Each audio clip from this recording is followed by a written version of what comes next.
Alright, so the first part of the problem asks us to find the first degree Taylor polynomial for h about x is equal to 2 and use it to approximate h of 1.9. Is this approximation greater than or less than h of 1.9? And to explain our reasoning. Well, the general form of a Taylor polynomial is p of x is going to be the summation from 0 to n of the derivative of the function multiplied by x minus that function to the nth power divided by n factorial. Okay, and so the question is asking us for the first degree Taylor polynomial, so we know to stop when this exponent over the x term is equal to 1.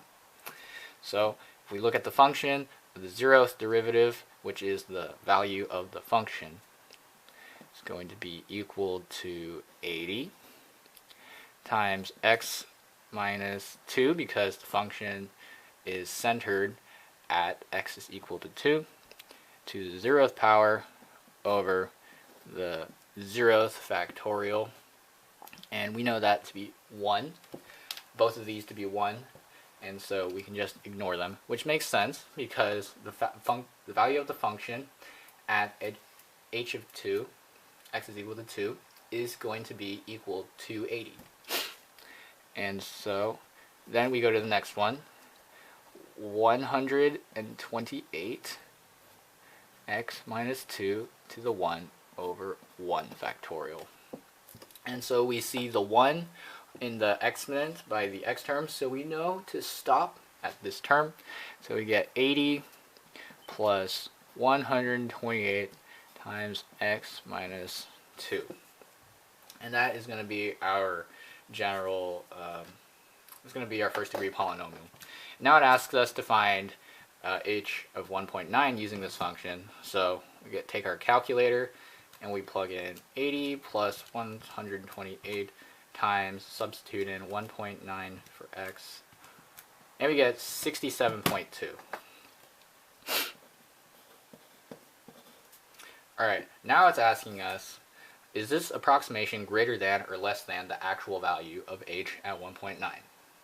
Well, we know that this function h of x is going to be concave up on everywhere, because it's h double prime of x values are positive. So that means that since we're moving in reverse towards 0, that means that our slope will be greater than the slope of what the actual function was.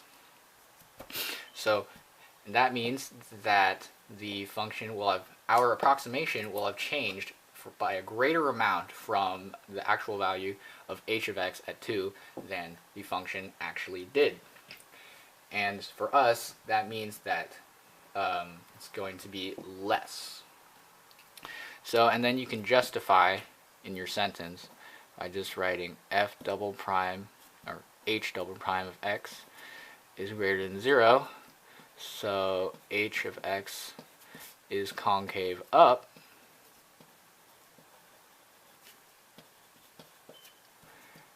therefore p of 1.9 is going to be less than h of 1.9. Alright.